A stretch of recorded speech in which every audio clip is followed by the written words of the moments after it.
Prophète Ngefa. Surtout tozobondela mpona cardinal Mosengo. Oyo azali leader charismatique. Ekombo na ye ekobonsamaka te na kati archive ya peuple congolais grâce à lui avec l'église catholique na peuple nde tokwesa Kabila. Lelo aza malade tokotikala irreconnaissante. Pourquoi bino bozosala kaka ki fanatisme ezangi mutuna makolo? 61 ans d'indépendance toza na hôpital te. 61 ans d'indépendance ezali ya pauvreté ya misère. 61 ans d'indépendance ezali na esclavage. Est-ce que Mosengo bene bako exploiter na poto? Mosengo bako salisa yao. Même nakoloba sikoyo Saint-Joseph donc ezali équipé te.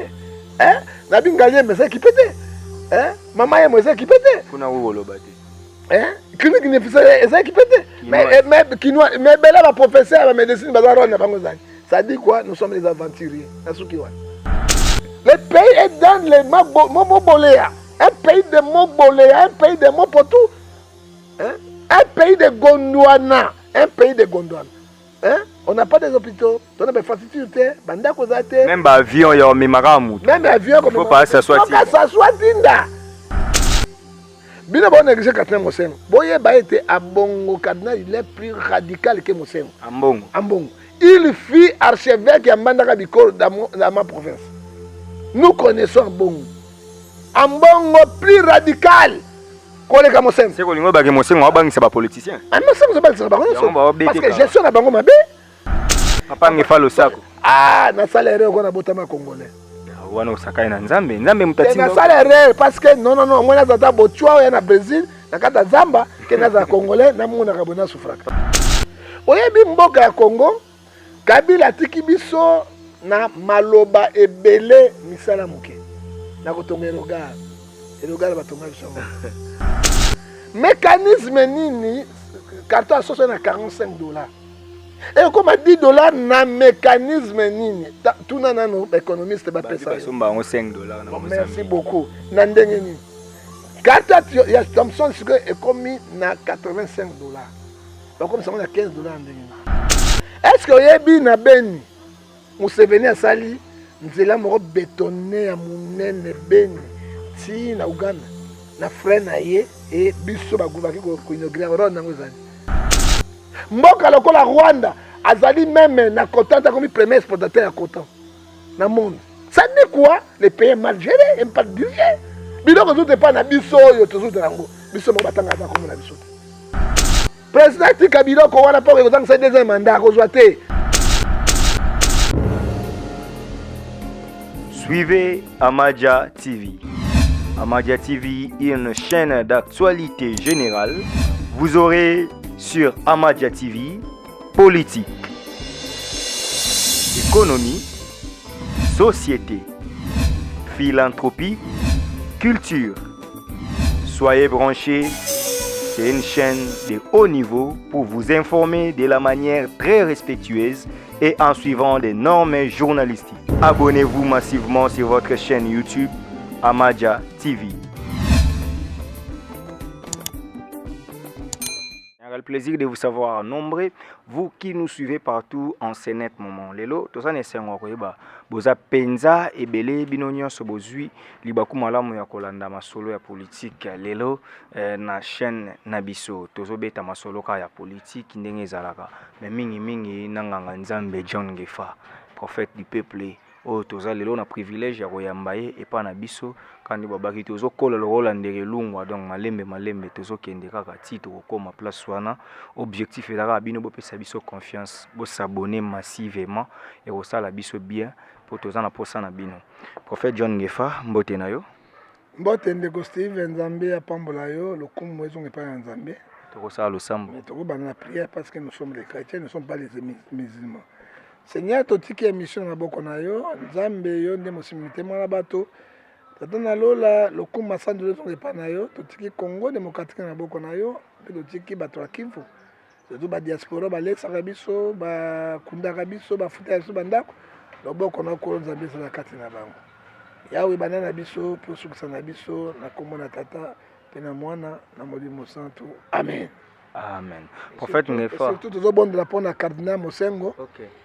oyo azali leader charismatique ekombo na ye ekobosamaka te na kati archive ya bapeuple congolais grâce à lui avec l'église catholique na peuple nde tokwesa ye Kabila lelo aza malade tokotikala ireconnaissant te nous tous babengi chrétiens catholique nde aboti bachrétien nyonso christianisme eza protestant eza l'église de réveil eza bo babimi tobondela mpona cardinal Mosengo Passignan était Nzambi asala ngolo parce que les médecins soignent c'est Dieu qui guérit. Je crois qu'avec Dieu akokobi kapé asamwa mikolo ko na vie na ye. Avant na peso lo sako lo kwa to beti lisola cardinal lelo oyo cardinal abeli ti to sali 60 ans 61 ans indépendance to za na hôpital te oyo koki ko soigner batu soki ba komi na ba kamoro eza grave il faut ka ba bimaka libanda ndeko journaliste osé 4 c'est le mon peuple péri babanga de connaissance pourquoi bino bozo sala kaka ki fanatisme ezangi mutuna makolo 61 ans d'indépendance aux en hôpital T et que c'est la face na ba maladie oh les autres liés à batoté il faut continuer bango di banda 61 ans d'indépendance ezali à pauvreté à misère 61 ans d'indépendance c'est un esclavage hein 50 ans boba côté 50 ans yawa mais hôpital Afrique centrale et là hôpital Afrique centrale non so ya meilleur hôpital Afrique centrale pourquoi Afrique centrale ba ya kawate ceux qui bango bazui malade poto bezo boma bango baso kate mais pourquoi nous sommes pas organisés monsieur est-ce que Mosengo bene bago exploiter na poto Mosengo bago ça yao même na kolo basikoyo Saint Joseph donc ils allaient équipé hein na bingalie mais ça équipé hein maman ya moise équipé kuna wolo bate hein clinique ne faisait ça équipé mais bela ba professeur ba médecine bazaro na bango zani ça dit quoi nous sommes les aventuriers na suki wa nous sommes les aventuriers. Les aventuriers, le pays congolais, le pays est développé, bon, on plutôt moko, oh, ils sont modernes. Le quoi, mais comment peut ça? Rédacteur en chef adjoint à RFI Alain Foka, confrère Wana, Kouloutou, ça y a président de Belé boy Afrique boy. Ça qui analyse moko, bah y a 50 minutes pour la RDC, 60 ans après. Abi Kembo Kanabiso bilan est vraiment négatif na nyonso et beaucoup mambozo si vient on demander à l'Foka on dit mabisoté tolobi a 61 ans d'indépendance na mindele ba comprendre 61 ans d'indépendance ya mo portu si mo portu to koloba ngomba la bonne omoni moi je suis pas moto ba sentimentiste wan na moto sentimenté je suis un homme de Dieu je vais dire la vie parce que je prêche les gens so na kosi le sentiment mais tant on a zoté ya bato on ran nangai et vous en dégagez. Allez, Foka na raison, on dit mais allez Foka, parce que le président, biso le ba 61 ans d'indépendance, et ça dit na ba écrit mo ba za ka enrichi, ba za ko enrichi, mboka partir. 61 ans d'indépendance, to za na locomotive qui filme tout. Tala na Sénégal, baza na métro, tala na Maroc, baza na métro, na Nigeria, baza na métro, Algérie, baza na métro, Afrique du Sud. Afrique du Sud, sauf que Brazzaville na biso. On a la métro. Voilà courant. Mais c'est le premier, deuxième pays exportateur de courant en Afrique. Regarde comment le pays est dans les Mopotou. Le pays est dans les Moboléa. Un pays de Moboléa, un pays de Mopotou. Hein? Un pays de Gondwana. Un pays de Gondwana. Hein? On n'a pas des hôpitaux. On a des facilités. Même avion, il y a un mémoramu. Même avion, il faut pas s'asseoir. Grâce à cardinal, grâce à l'archevêque, il y a Brazzaville, il n'y a pas Sassou, parce que maman Antoinette, elle a s'asseoir ensemble, moi ça m'aimerait, je ma prière, alors qui m'a il y a un avion médicalisé, bah évacuer mon cousin. Est-ce que c'est normal? Et mais maman Antoinette pas la qui a cardinal ouais, mais les qui a appelé qui n'a sénateur Kaniki, maman Chantal, les qui n'a problème ça, il y a Bolingo. Est-ce que c'est normal? Cardinal n'a pas Brazzaville, abondé les bitoumas. Regarde comme nous négligeons les gens. La conférence nationale souveraine, il y a un joueur rôle à Makassi. Il y a Makassi, monte Pelagate. Oh, bah, tu vas c'est Mosengo. Là, Bandimara, c'est un Koufi héros national. Mais un vrai héros vivant, c'est Cardinal Mosengo. Et c'est que vous oubliez. Bien bon négliger Cardinal Mosengo. Boye ba été à Bongo Cardinal, il est plus radical que Mosengo. Ambongo. Il fit archevêque à Mandaka Bikoro dans ma province. Nous connaissons Ambongo. Ambongo plus radical. koleka mosengo c'est kolingo ba ke mosengo wa bangisa ba politicien mosengo ba bango parce que gestion na bango mabe le pays ne marche pas hein tozoka ba millions ba botongo lopango te 27 millions 500 000 obosomi ba député Jeep pourquoi botongi l'hôpital misatu ya minene ya koleka te pour na tanga Kabila loba te non papa na tia Kabila mondumbo te na suka to loba na tanga Kabila ba Jeep wana Kabila pas pesa ba Jeep bon na tango ya Kabila ba Jeep mboka ezaka ndenge te hein bato bamena kolanda ba Jeep parce que mboka ya na stabilité les gens mangeaient bazali peut vivre l'argent se circulait c'est que normal na Kabila na facho poni Kabila mais na gestion Kabila na facho moins Kabila il faut dire la vérité hein il faut dire la vérité au moins Kabila fatia na promesse belé mais esimbaka te ba itekita kango te oya bino la haine te non quelle haine tata bato sa musana malamu asoko bunda azeko sala mais ba collaborateur na ye baza futi bazo pese conseil te le pays est maintenant dans les mots pour tout dans les mots boléa mboka ezozinda papa ngefa lo sako na salaire ko na botama congolais ya wana usakai na nzambe mutatinga na salaire parce que non moi nazata bochwa ya na Brésil na kata zamba ke naza congolais na mona kabona sufraka papa ngefa lo sako mpuko ali akebende te papa ngefa lo sako tabatambola mutakala po azangi mayele mutakala ta kaleso akomi mayele prophète John ngefa lo sako kolilo nde makambo prophète John ngefa mboka oyo niveau mambo ezokende ezomona ngo te yo zobaka mboka ezokende liboso te alors que na minute oyo conseil des ministres réuni résolution sortie ezake karlatawa carton soso $10 carton Thomson $10 bolia bolembi biloko kolia oyebi Ecclésiaste 5 verset 3 elobi boy vaut mieux olaka bato te osala vie te mais au sala maison ko kisa mongo te péché munene liboso na nkolo d'ailleurs les évangélistes oyebi ko la zolo bango Ecclésiaste 5 verset 3 oyebi mboka ya Congo Kabila tiki biso na maloba ebele misala muke na kotonga erogar batonga biso aerogar modulaire yango wapi Kabila kotika biso alobi na kosuma ba métro tozana locomotive qui filme so mati locomotive ya biso train okene ba Congo milinga tout okomi na ba Congo zolo tout mundi okoche oje tumbako or que balinga komena ba TGV ba tramway hein ndeko na ngai Félix ayeka na même démagogique président il faut dire la vérité au peuple mécanisme ni obi misala maloba eleka na misala ebele te misala eleka maloba nde peuple ko betela maboko lelo peuple ezali très mécontent na tali na ba internet ba injire ba kambo ndenge mboko baza se préparer eloko malamu kozali boso na 2023 te on doit faire beaucoup d'attention et on doit prier aussi beaucoup pour la République démocratique du Congo. Amos 3:7 Dieu ne fait rien sans tous faire rêver, c'est que les serviteurs ABC biso meto bon drapeau na mboka. Yami balé monsieur les journalistes. Mécanisme nini carton à $45. Et comme $10 na mécanisme nini tout nanano économiste ba pesa. Basomba $5 na Mozambique. Merci beaucoup. Na ndenge nini. Carton ya Thomson c'est que commis na $85. Ba comme ça on a $15 ndenge nini. Bon sikoyo mbongo yango bakobimisa. Parce que la banque centrale tolobi était réserve monétaire ezalaka te pe ezalité. Écoute la wapi. To defere pas mindele, monde sur le déficit 500 000 comme ça 1 milliard.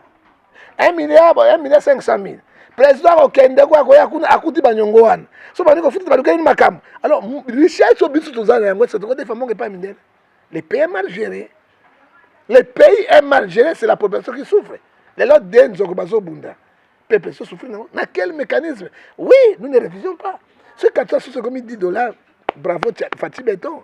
C'est comme $15 béton. Mais ça sonna et comme courant aux aganangote, maï aux aganangote. Nano maï na courant na nzambe batoyo. Na baxelo bulu. Betanga bulu.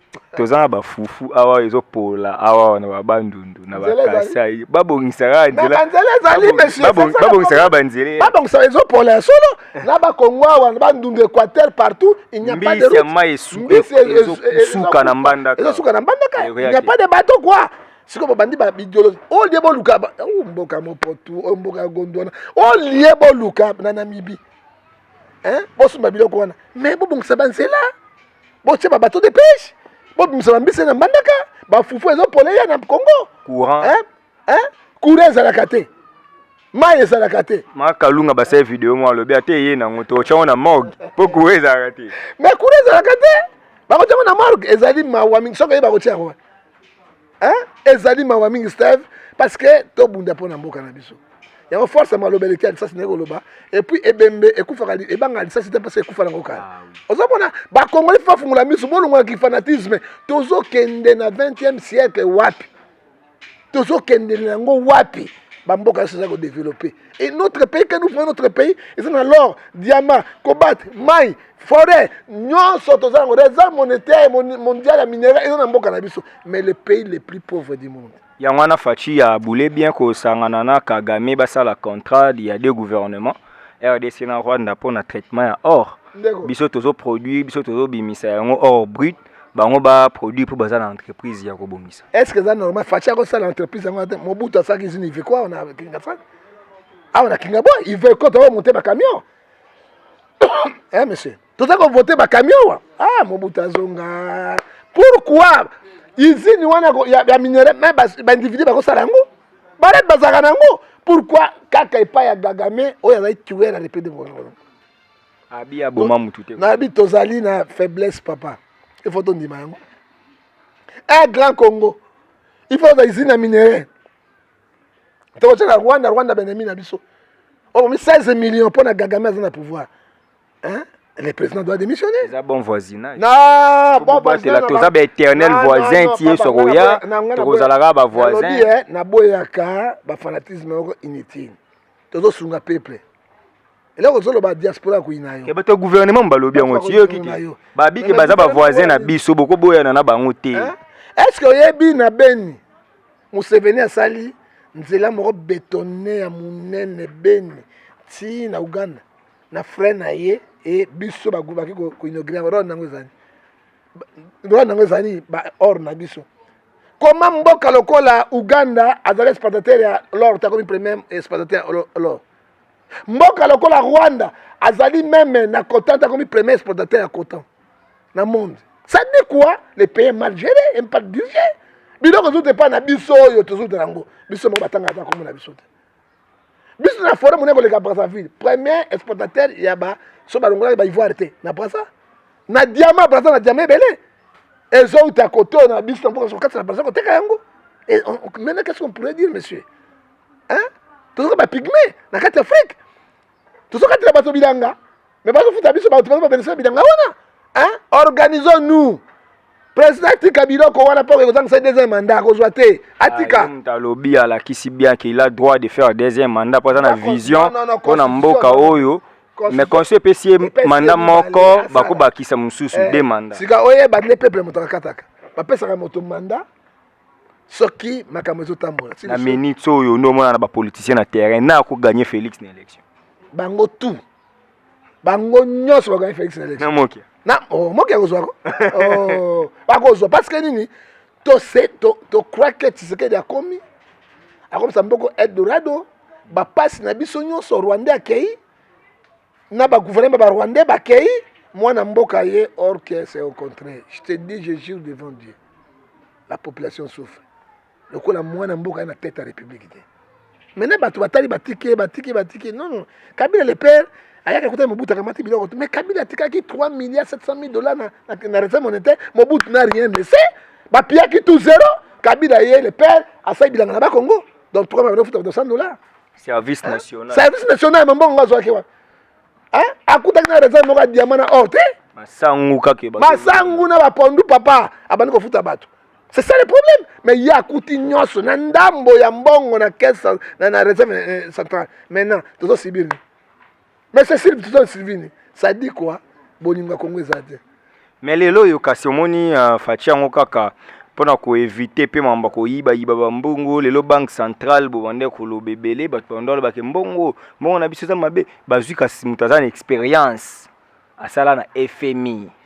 Mangalu madame Mangalu Kabedi Malangu Kabedi oyo mwasi ya liboso akoma du gouverneur ya banque centrale après ba Albert Ndele ba Pierre Pai ba Masango Molongo ba Deogracias Mona graphique na Congo non na sima banque mondiale moi si on a française wana pas sima union européenne kaka ye wana bilo mona na Congo ka bilo ka sika on a démodé bilo ya kala démodé hein papa basi ba comme ba généraux hein azo commander guerre moi ça me m'a DC10 hein c'est que na opéto PC na lobby moi si pe azo que na kati na avion ya nini pilote té azo que na fusée ça dit quoi émancipation ezali tout le monde quoi moi mais moi c'est en colonie kaka chi ça dit que nous refusons le tribalisme longola yo lukita moi si mo ba Congo tie wana to moi si yango ya ba Équateur bo tie to mutuka kaka bango na ba poste clé kaka bango na bango mboke tambula kana coterie tribal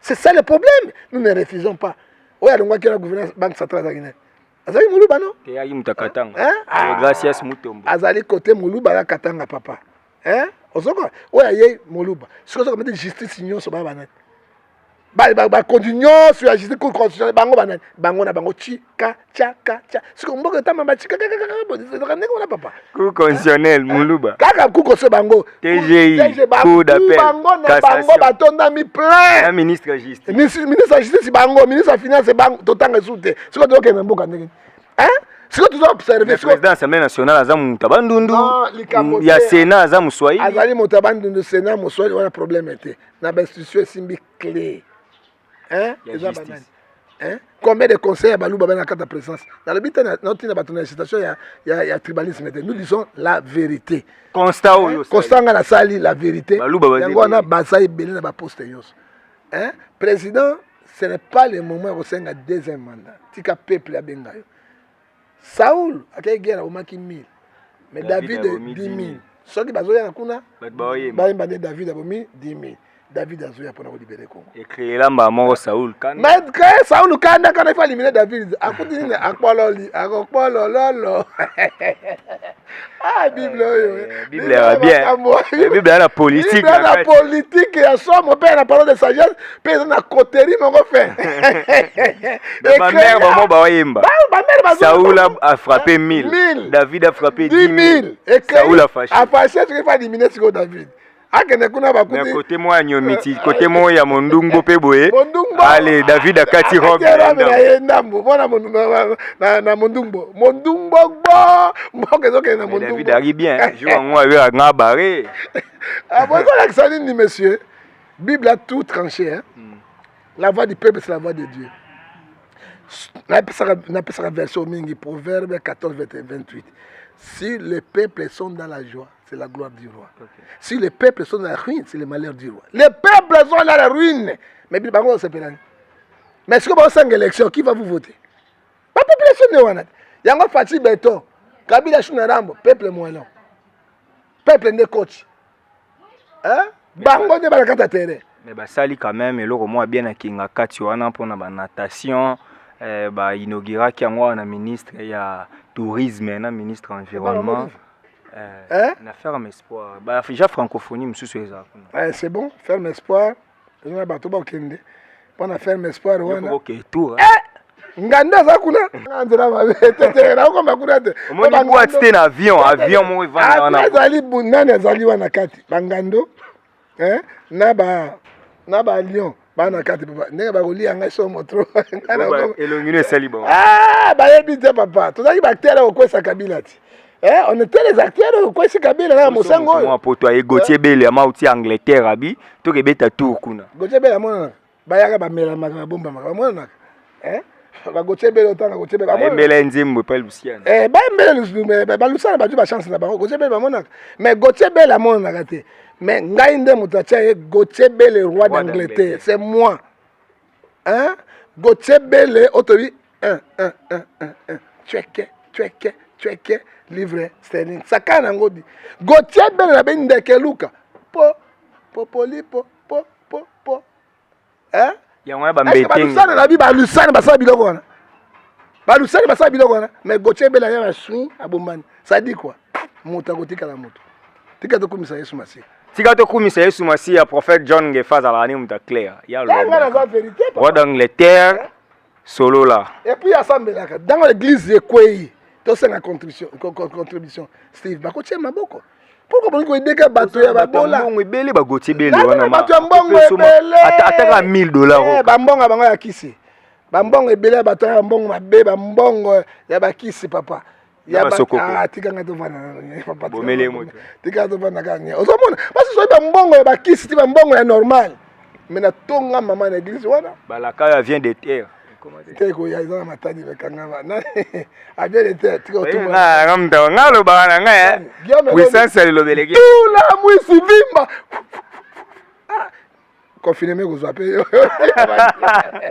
tete amo da polémique bino ba journaliste ba da polémique non ezana matadi papa somo bo se ndenge pe camion te papa mais c'est ça ngopela lembi na osoma camion mususu te bolinga so les mais ba musicien ka soma na eyei ngana zoka mokili yango eza ndenge ni monsieur bino bapaster bozana nzambe ezela na ata lelo baoboya yo tomoni paster Moïse Mbiye azalaki ata lelo baosunga yo te mais quand même nzambe aosunga parce que paster Moïse Mbiye azalaki na baproblème awa même mikolo oyo aute koyamba amona bamessage bazobenga depuis janvier arépondaka te ayokaka dadi mais moto yango azongisi kobenganga dadi donc nzambe akoteli mosali na ye parce que asambwaki bato bafingi ye bato bakomobenga ye kuta komobwakisanga baapele bon oyebi ndeko Steve naye mosusu osala utango na classe plus sagesse na intelligence ozali mie oyebi Exode 20 verset 7 tu ne porteras pas de faux témoins avec ton prochain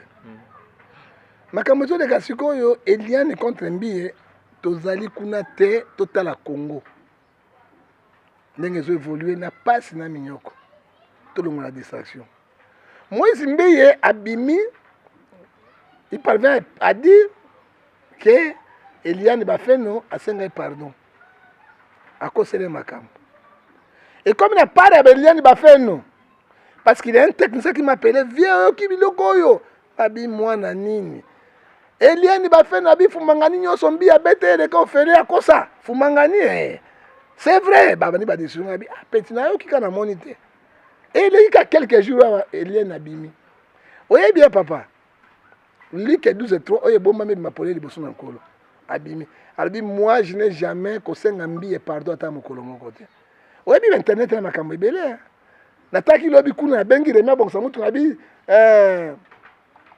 président François démissionné Batie a sali pardon on a besoin de yango a sangi na de mission to peuple agitation zali mobule zali totika peuple batlati ma avion de guerre na beli côté escorté na avion na bateau na or que ça qu'il faut ce n'était pas vrai ngabi la donc c'est technicien wana ngabi petit total internet comme na makamba le coûter belé c'était faux mais un pasteur qui ment et puis ce que Eliane ba fait non moi c'est Yorobo ce qui se à 5 jours pardon il faut y sabato nyos à témoigner non il ne peut pas témoigner parce que la Bible dit ceci Philippiens chapitre 3 verset 17 à 18 soyez les imitateurs de Christ Christ a bomaki makambo ebele tout le monde a bisa ina pourquoi que le bagnon soit ça dit quoi et bien fausse information le pasteur Akosi un pasteur menteur, ils ont bien été. C'est Philippiens chapitre 2, verset 21. Ce sont les gens qui cherchent leur propre intérêt. La veillée. Mais à quoi la va m'assurer? Est-ce qu'il y a solo Mbiye a beta nyomititinéliane?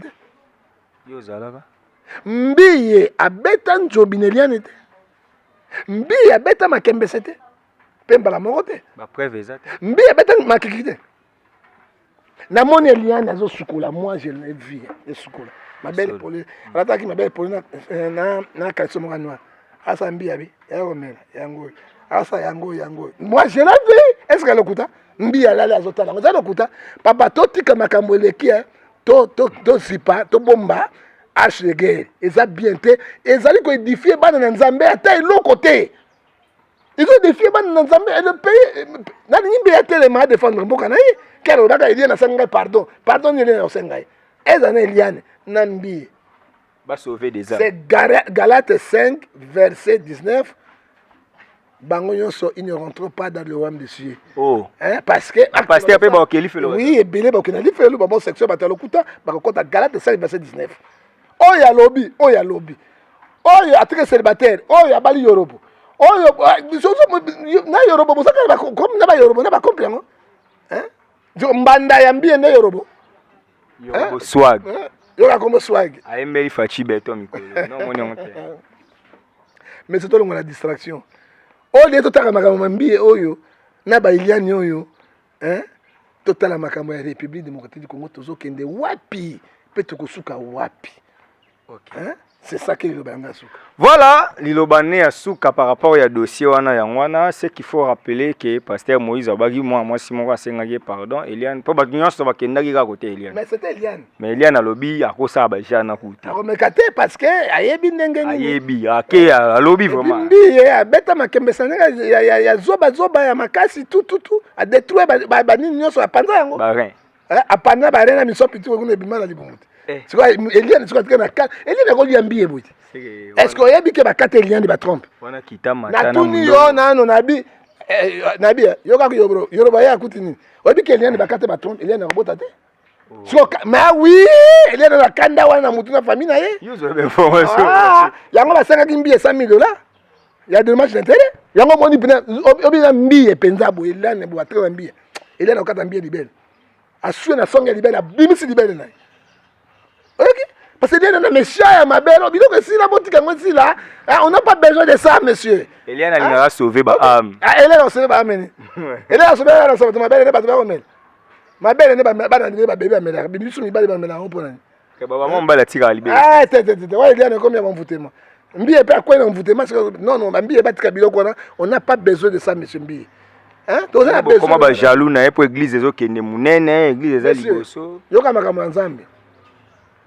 Matthieu 18, verset 20. Là où sont réunis 2-3 personnes à mon nom, je te mêlé de. Église il y a 2 personnes à 3-4. Vaut mieux, là, tu as 5 personnes à préparer une vie internet, qui n'a pas millions, là, qui n'a pas montré à gain. Plus rien, il y a 2, monsieur. Jusqu'à un milliard, un milliard. Plus rien, il y a 2. Ça dit que ceux qui battent, combien de collègues, ce sont des tombeaux franchis. Tu as dit que pasteur, Batikan Zela Nzambe. Matthieu 6, 24 ne peut pas se trouver des chemins à la fois. Les gens passer homosexuels. Na moni ba Londres, na moni ba France, na moni pe awa. Ba pasteur ba koti les gens ba prophète ba koti ni menati. Ba koti na ba prima kuria, na ba science ya mabe. Awa na Kinshasa, ça dit quoi? Fulo zo mon ebele, mansu ba ba tote ba to ba kufa. Oki papa ko na fulu te. Qualité na quantité, omoli na qualité que quantité. Attention, un pasteur qui a 10 personnes, à ce préparer la vie interne, la crainte de Dieu, l'obéissance, na 1000, 10 000 personnes, à préparer l'enfer, je préfère dans 5 personnes. La Bible dit dans Luc 11, 52, malheur à vous, docteurs de la loi, parce que vous avez enlevé la clé de la science, vous n'êtes pas entrés et vous avez empêché d'entrer ceux qui le voulaient. Jérémie 25, 23, verset 1 à 4. Malheur au pasteur insensé qui détruisent mes brebis sont condamnés à la mort. Voilà.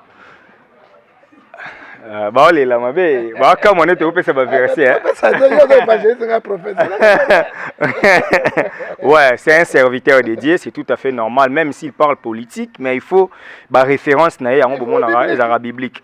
Si le prophète John Ngefato qui n'a pas rejeté, mais il a moko awawa, si siko ba comprendre.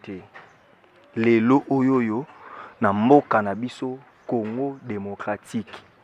Félix Antoine Tshisekedi Tshilombo, chef de l'État. Vaccin AstraZeneca azaki na ngona confiance te.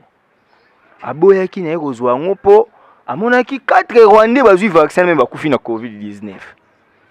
Effectivement, il faut que le bamoni Kuruziza akufi, amoni mosusu oyo abomi akufi et pas avec la confiance dans moi. Mais président Tshisekedi ça makama mongulu ya kalobaka. Botala mbongo oyo. Bolia yango.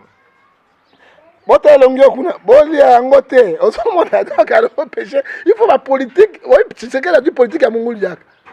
Bernadette. Bernadette mongulu ya. Ça dit quoi? Aboy astronaute. Bana kino ba yebiete gouverneur na biso ya kala.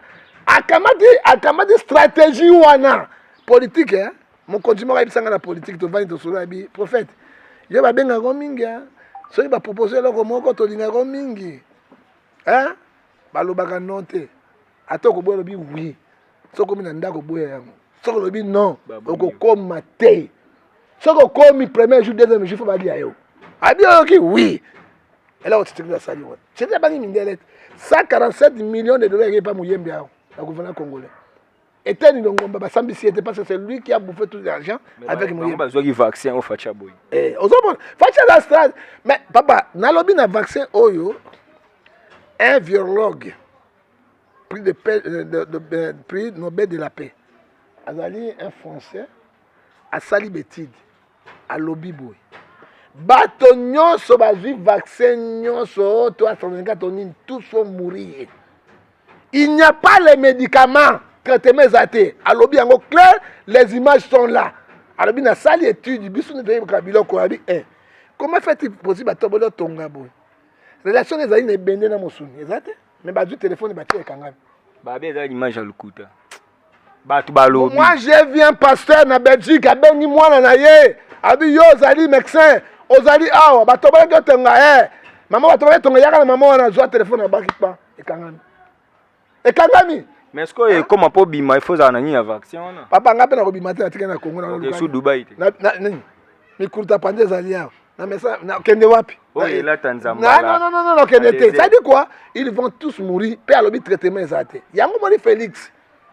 atimbeli yango alobi jamais et puis na poto batinga frondonologie ça dit même bon c'est quoi l'accès dit bozwa te olinga lo bani terme politique yango na bozwa te à protéger peuple mais vous comprendre te c'est oba okwela yango ezali oze 4-6 mon peuple peli ba maka de connaissance ta fallu na rapidité na ye akasa comme président beko akufa te ozo mala ki osala beko ba tia Sénégal otumba fallu na buna tumbi fallu parce que akasa asali bonde peuple la ndai ba fallu ba tia ba tunabere président de la république aboyi il est président élu il n'est pas un président élu Tshisekedi Mulumba que son âme repose en paix à ce programme qui président élu na limité asuka ki wa ana ambassadeur ta moko te conseil des ministres ezate ni asuka ki wa na boloko tikaka wana yango na la fayu la président élu parce que ku constitutionnel ayebi été SID ya fayu les na Kinshasa na mbanda ke ezate na bolobo ezate yango na bisa chance ne dakini chance ne dakini ni bemba zaki simane ko ba ki Moïse Katumbi na ba politicien bazali contre Kabila basalaki sima na ele bapesi abimi président sikoyo bango bazali sukuna te faut la kozwani à 3% babi bazosenga ba dépolitiser seni ezonga normalement na maboko ya société civile akobeta même soki ezongi babenge aigle nabi je jure au nom du Seigneur chance yaka mbalabo moko David abomai Goliath mbalabo David a donc sur des matchs ça Goliath a tombé mi surtout mbalide ok abomaki chance yaka mbala moko ezaka mbala mibale te adataki opportunité wana esili osomona et nous disons quoi faut lo bato balingaka ye mingi akoza tonga Sénégal et président de la République azobo yango ezolakisa nini mopoto si mopoto sio Fachi malinga peuple doit Fachi sauver peuple bazwa vaccin te et puis te aza raison taka mutazo wa salaire te Fachi ebi salaire te ebi salaire ni te yokana biso Steve ata no saka na internet ata biso yonso soki moto abungi koyeba salaire na ye jamais oyebi like ayebisi biso na 4 awa tokotanga eloko moko mwa rapide papa mpona tozongisa bato na nzela basoda baye liboso na Yesu batuni Yesu biso tokoki kosala nini Luc chapitre 3 verset 14 okay. Les soldats ainsi lui demandent et nous que devons-nous faire? Il leur répondit, contactez-vous ni extorsion, ni fraude vers personne, contactez-vous de ce que tu as. Alors bien, vous contactez na salaire na bino. Boyi bate, bobo to la bateau, biloko te. C'est la parole de Dieu. C'est la constitution. Il faut monter sur le salaire. Boyi bate, bobo to la bateau te parce que contactez-vous de ce que tu as. Un chef de l'État qui ne connaît pas son salaire, hein, ça dit quoi? Président a Mboka na mopoto. Premier ministre a salaire na. Hein? So ka bi salaire na, da ba salaire sola ndenge. So ka bi salaire na, da ba salaire ya professeur ndenge. Ai bi salaire na, da ba siko ya ba to benga nini société civile ndenge. Ça dit quoi? N'a aidé le président. Le président le plus payé du monde, c'est Antoine Tshisekedi Tshilombo. Et le pays le plus pauvre du monde. Pourquoi? Président américain a 36 000 $ américains par mois. Président français, alors on a 16 000. Premier ministre a 14 000. Secrétaire général du gouvernement a 15 000. On va Sénat, on va Parlement. 16 000 €. Mais si il y a lobby, il y a salaire. Maintenant, même sa président, il y a biso, alors on a 100 millions d'habitants. $1 dans la tête de Moko. Et ça, 1 milliard et quelques. 100 millions et quelques dollars. Mais la conclusion de la prime, elle a 2 milliards, 2 500 000 $ par mois. Ça dit quoi? Le président le plus payé de tous les présidents du monde. Ça, les recherches, il y a 14 000 $. Ah, boni boy. 14 000. 14 000. Député, ils ont combien? Député, ils ont combien? 11 000. C'est quoi? Président Sénat, ils ont combien? Premier ministre, tu as pété aussi. Tu as cherché un mot pour tout. Tu as cherché un mot pour tout. Tu as un mot pour tout. Le président, ils ont 14 000. Papa. C'est grave. Oui, mais c'est Steve. Nabamboka Oyo, ils ont une démocratie comme le président. Ne sait pas son salaire. Donc 48 heures, il doit démissionner. Ça a eu salaire, il a été fait démissionner. Après, le salaire, c'est quoi? Il y a un protocole. Mais il y a un dîme. Parce que dit, combien? Hein? C'est ça. Ça a beau salaire. Mais quand tu as pasteur, il y a un salaire parce que quand tu as 10%, 1,1. Le président Kabara tellement trop, il y a moi qui passe salaire, à sali cadeau, moi Jean-Pierre Bemba. Mais Bemba, Moïse, il va la place. Ce sont des faux politiciens. Un vrai politicien dans la République démocratique du Congo, c'est Fayoul Madidi. Un vrai politicien, un vrai politicien parce que Atika une position na aliéné Mosito. Malgré Mosito a ça qui na Kabila, mais un vrai politicien. Na lobby à Tozalaki, mais Kabila n'a pas ça pouvoir. Kabila n'a pas ça pouvoir. Tomonaki professeur Wazalaki na ba président Bad. Freddy Matungulu. Wana mama na talako. Nye Bemba Moïse Katumbi. Eza ba liena bango bakeni nyonso répondre ani. Ba bendo bango eloko. Tala mwana ya Bemba sa mariage. Jeep ya 380 000 $. Bozwaka ba prix wana wapi? Bozwaka yango c'est vrai Jeep wana to bien Range Rover wana un nouveau modèle. Hein? Azope c'est cadeau. Ba c'est cadeau à 300 ya mutuka mais enveloppe combien? Ça dit quoi? Mbongo ya l'état ezeko lia manabu joba. Mariage Laurent Gbagbo, il y a qui quand même? Mais ce Laurent Gbagbo, le président le plus haut aimé en Afrique, le président le plus aimé en Afrique, c'est Laurent Gbagbo.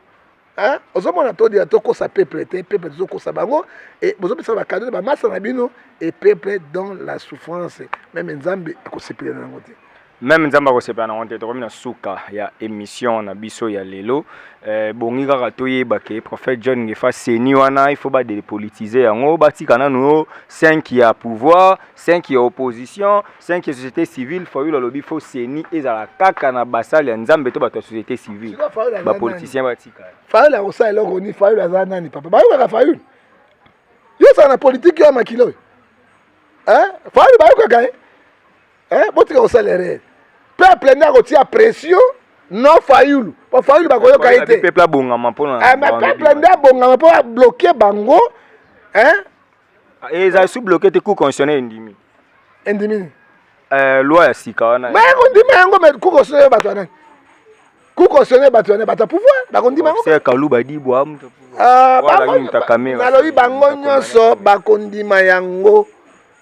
Parce que le peuple a la perdant. Tu es bien en Afrique, président en fonction.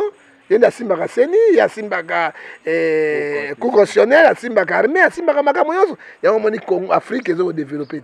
Il y a un Facha Betio désert. Après ça, yo. Désert. Yo bano ba caméra muibi, ya bi caméra c'est un monsieur correct, il est honnête. Ça ka correct ba tie kuna na boloko ponani. Et puis à lobby caméra un homme honnête. Caméra Rosala a joué un grand rôle dans ce pays, dans les jours. Tu sais que les bâtiments au Sarana peuple congolais, bâtir comme au Sabina de Soko à combattre. Obi. Bâtir comme au Sabina de Soko à combattre. Donc bâtir comme au Sarabilo quoi. Ce que les hommes honnêtes, n'est pas tribunal et kangié pour nous. Et présent au amnistie, hein? Hein? Et puis c'est l'article 67 de la Constitution. Hein? Et puis bah juge est indépendant mais l'article 220 de la Constitution. Mais bah indépendant, bah financier le chef de l'État. Quand il dit quelque chose, bah quitter. Mais bango ba lobi que Facha lobi azo sepelate ndenge ba magistrat ba okende moi ba erreur réseaux à la moi. Alors sepelate yé mon dans tête. Faut dire la politique c'est comme ça ndima. Ya za kuna kifu kuna bete matoshe. Alors ndima kuna kifu te si ya caméra za. Et za kuna kifu. C'est la politique frère. La politique c'est la sorcellerie. Hein? Ce sont les gens qui ne disent pas la vérité. Mais le peuple a commis ce qu'on mature, a commis qu'on comprendre et le peuple a se sous bangote. Peuple baroko c'est li sous-souté, on a tout ce qui si wana, c'est-à-dire caméra à cause de la grâce présidentielle. Mais effectivement à cause de la grâce présidentielle, soit on a 13 ans, il y a travaux forcés. N'arrive ça peuple bon. 13 ans il y a service à forcer, caméra a mis en prison. C'est pas pas le 13 ans il y a service forcé à Kobima. Mais par semaine, à cause ça mis ça 4 fois, 5 fois mais ils n'ont payé. Na compte à l'état pas foutu à Yongo. Donc caméra n'est pas libanda. Hein? Soit il va service forcé. Ça on a peine d'emprisonnement. Ah mais peine d'emprisonnement na so ça yo azal de libanda. Hein? Petit n'a pas condamné qui est na Suisse. 5 ans de service forcé. Hein? Mais azal libanda, mais azo kende 7 jours ça 5 jours. Hein? C'est comme bango wana ya kozwa ngote le l'état. Alors il y a compassion, moi besoin compasser caméra ba bomaye moto et akita mais caméra c'est un joker, c'est un jongleur. O tient na libula moto. Yeba ete ni sanuya jiko o santale yonde kundo boko kase ba na poso ya nguba boko zinate boko polo lolo na suki wana tokomi na suka yo pe mabanga déjà okchaba tuna confinement numéro na yo numéro nga 089 bango bayaka babomba na kati siko to beta bango pona hein tango bango bayaka na Kisasa papa babomba na kati lelo yelaki bango pesa numéro baza batu mabe ko Bible lobi Amos 3:3 batu ba otama so yokanite opesi so bolingo to opesi bolingo opesi so pelengendu to na pelengendu tina ni obaka bango 00243 89 610 49 41 le prophète John abenga tukosula tukoide. Voilà, c'était le prophète John Ngefa qui était notre invité de ce jour. Voilà, binobo sepelaki bolinga dio yo feza la kaka. Donc prophète John Ngefa était là à nos côtés. Merci à Odette Lessa la Megan depuis Switzerland, maman Babijou, à très bientôt. Merci na Mémé Sifa donc perpétue depuis Canada. Merci na Père Louis-Marie de Jésus, bon séjour déjà na RDC. Merci na batu tout oyo bozo soutenir biso. Merci na Amanda la Duchesse ya Junior Amadja le top manager. Merci na bandeko tout. Ngana bino tokutani mbala ya sima kaka ndenge tolobaka. Starlili m'a été à la réalisation de cette émission. Moi na mobali o maye lebele azalaki wana pona kosala ke émission ezala bien. Il était assisté par Ribin R15. Merci à Rémi Bobois pour le compte de John Ngefa Télévision. Merci na bandeko tout o bolandi biso ngai na bino tokutani mbala sima kande tolobaka peuple congolais mi bundela. Posoko mi bundelité muta bundelo azate. Donc puissance ya liloba eleki ya lisasi. Totikali Malasima. Suivez Amadja TV. Amadja TV est une chaîne d'actualité générale. Vous aurez sur Amadja TV politique, économie, société, philanthropie, culture. Soyez branchés. C'est une chaîne de haut niveau pour vous informer de la manière très respectueuse et en suivant des normes journalistiques. Abonnez-vous massivement sur votre chaîne YouTube Amadja TV.